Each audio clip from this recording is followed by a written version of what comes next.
बहुत बहुत शुक्रिया मनीष जी। आज बिरसा की जयंती है और झारखंड स्थापना का दिवस भी है और इस अवसर पर इस इलाके के बरही प्रखंड के प्रमुख बड़े भाई आदरणीय मनोज रजक जी भी बैठे हैं, उनको झारखंडी जोहार पेश करता हूं। दिलीप इक्का जी भी हैं, सामाजिक तौर पर और आदिवासी समाज में काफी सक्रियता उनकी बनी रहती है, उनको भी अपना झारखंडी जोहार पेश करता हूं। भाई कृष्णा यादव जी हैं, वो भी सामाजिक तौर पर काफी सक्रिय रहते हैं, उनको भी अपना झारखंडी जोहार पेश करता हूं। और इस बरही प्रखंड के बरही अंचल के सीओ रामनारायण खलखू जी भी पहुंचे हैं यहाँ पर आज आप लोगों की हौसला अफजाई करने के लिए। प्रखंड विकास पदाधिकारी क्रिस्टीना रिचा इंदवार मैम भी पहुंची हैं और इस प्रतिमा की जिन्होंने परिकल्पना की, इस परिकल्पना को धरातल पर उतारा और इस प्रतिमा को धरातल पर मूर्त रूप दिया और इस सोच को साकार किया, वैसे मेरे बड़े भाई रंजीत चंद्रवंशी जी। और इस सोच में जिन्होंने बखूबी साथ दिया और शायद अगर कविता जी प्रयास नहीं करती तो ये प्रयास सफल नहीं हो पाता। और एक नारी होते हुए, एक महिला होते हुए उन्होंने इस पंचायत के भीतर चुनावी राजनीति में कदम रखने के बावजूद भी जिस तरीके से अपनी सामाजिक सक्रियता को बना करके रखा है और जिस तरीके से झारखंडियत की सोच को इस खोड़ाहार के पंचायत में यहाँ पर स्थापित किया है और बिरसा की प्रतिमा को स्थापित किया है, वास्तव में आपका ये सोच परिलक्षित करता है कि झारखंड के प्रति आप काफी चिंतित भी है। और मनान वासी जी को भी झारखंडी जोहार पेश करना चाहता हूँ, पत्रकार मीडिया के साथियों को भी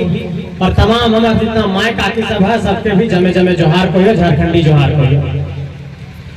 साथियों, आज 15 नवंबर की तारीख है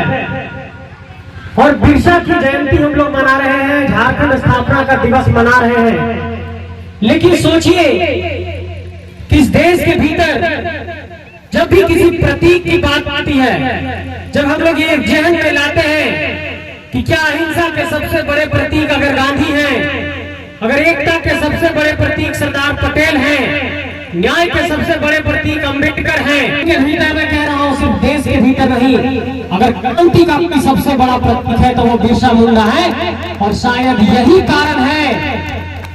इनके सोच का, इनके क्रांति का, इनके क्रांति के अध्याय का फलक इतना व्यापक रहा है कि आज जब मैं यहाँ स्पीच दे रहा हूँ तो अभी से थोड़ी देर पहले इनके जन्मस्थली में इस देश के प्रधानमंत्री को पहुंच करके उनको नमन करना पड़ा और श्रद्धा सुमन अर्पित करना पड़ा। ये ताकत है बिरसा की।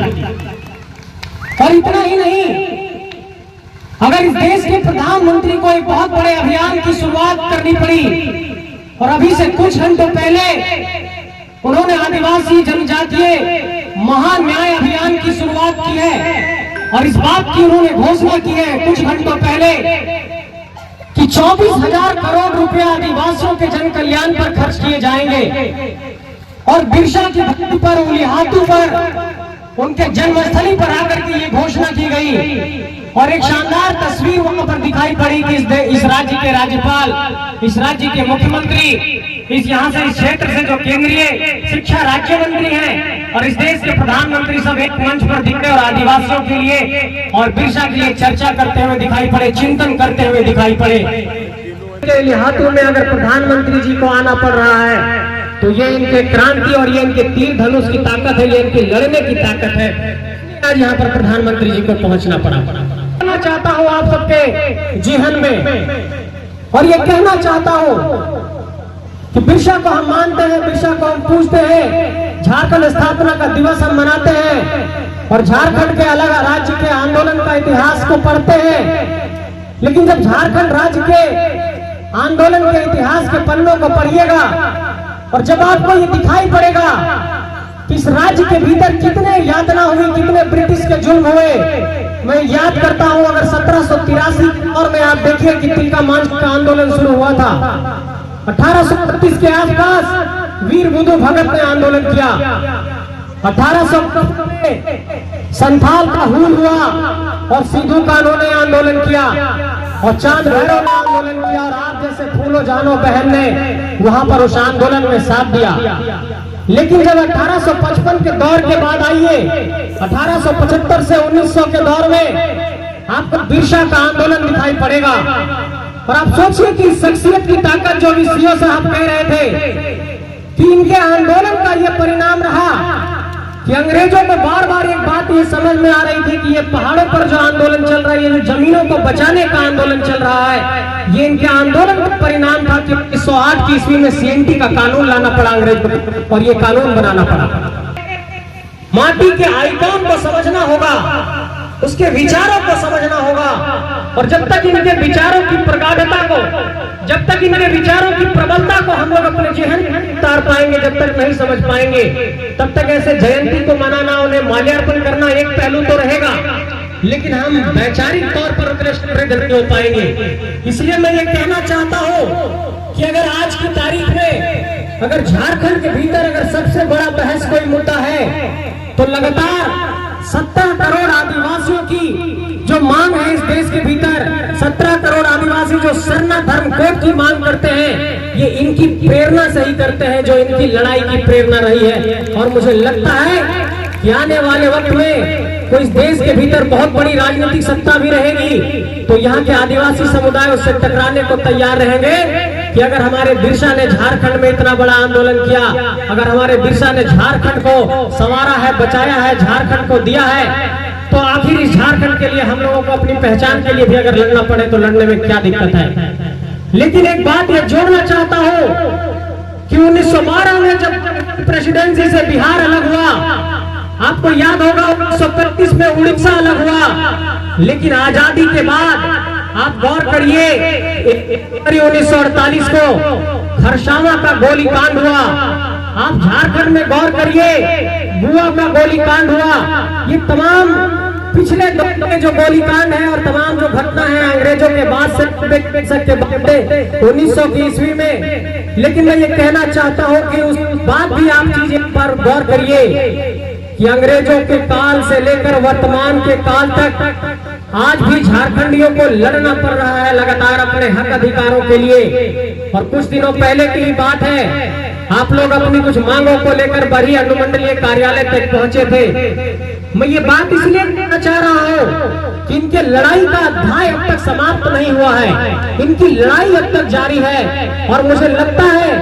कि आखिर झारखंड के अंदर जो इतने आंदोलन होते हैं, और इस बात पर बहुत चिंता भी होती है और इस बात पर कहीं ना कहीं कभी कभी खुशी भी होती है कि इस देश के भीतर अगर सबसे बड़ा कोई अगर लड़ने वाला समुदाय है जो राजनीतिक सत्ता से ताल ठोक कर लड़ सकता है, वो आदिवासी समुदाय है, चाहे वो राजभवन हो चाहे विधानसभा हो।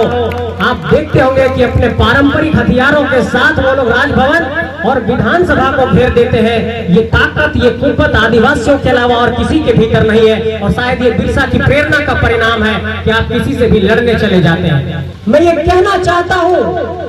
कि अगर इस पूरे झारखंड की परिकल्पना, इस दक्षिण बिहार का इलाका एक नए राज्य के तौर पर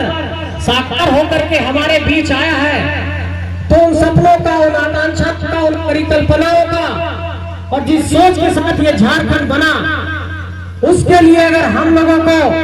एक नए संघर्ष की शुरुआत करने पड़े, एक नए उलगुलान की शुरुआत करने पड़े, तो उसके लिए भी चूकना नहीं होगा, क्योंकि बिरसा का उलगुलान ही झारखंड का वास्तव में सही उलगुलान रहा है। और उसी उलगुलान से प्रेरणा लेकर के आप सबको आगे बढ़ना होगा। लेकिन इन क्रांति के आंदोलनों के बीच में जो एक बहुत बड़ी बात मुझे दिखाई पड़ती है, जैसे सामने यहाँ पर आप देख रहे हैं कि मांडर रखा हुआ है घर में। आप, मैं ये कहना चाहता हूं कि राजनीतिक और सामाजिक क्रांति के साथ साथ सांस्कृतिक क्रांति भी करना होगा, सांस्कृतिक आंदोलन भी करना होगा। आपको की संस्कृति को बचाना होगा, और आपको नाचने गाने की संस्कृति को बचाना होगा, और आपको खास तौर पर बौद्धिक स्तर पर भी होगा। मैं ये बात इसलिए क्योंकि आप जब लगातार मैं ये बात कहता हूँ कि जब मधुर हसमुख की वो गीत आप लोग सुनते हो कि गांव छोड़ब नहीं, जंगल छोड़ब नहीं, माई माटी छोड़ब नहीं, लड़ाई छोड़ब नहीं, इस गीत में ही बड़ा संदेश है। अगर मधु मंसूरी ये कहते हैं कि हम अपना गांव नहीं छोड़ेंगे, जंगल के माई माटी नहीं छोड़ेंगे, तो ये पूरे झारखंड की लड़ाई ही जल जंगल बुनियाद पर टिकी है। और इसलिए मैं ये कहना चाहता हूँ कि आपको अपने सांस्कृतिक धरोहर को, अखड़ा में नाचने की अपनी संस्कृति को भी आपको एक तरीके से बचाना होगा। और ये जो लाल और सफेद रंग है, मैं बार बार ये कहता हूँ कि अगर लाल क्रांति का प्रतीक है, लाल की क्रांति है तो सफेद सच्चाई का प्रतीक है, और इसी रास्ते पर चलकर बिरसा के सपनों को साकार किया जा सकता है, इसी रास्ते पर चलकर बिरसा के विचारों को बचाया जा सकता है। आज बहुत ज्यादा वक्त नहीं लेते हुए अंत में यही कहना चाहूंगा कि आइए हम सब मिलकर बिरसा के विचारों को घर घर तक पहुंचाएं। इनके विचारों के बुनियाद पर ही ये झारखंड बच सकती है। आज झारखंड के भीतर जमीनों का जिस तरीके से अधिग्रहण हुआ है, जिस तरीके से विस्थापन के बाद यहाँ पुनर्वास नहीं हो पाया है, ये एक बहुत बड़ी चिंता का सबब है और इन सवालों पर सोचे जाने की जरूरत है। और जब तक इन सवालों पर हम चिंतन नहीं करेंगे, गंभीर नहीं होंगे,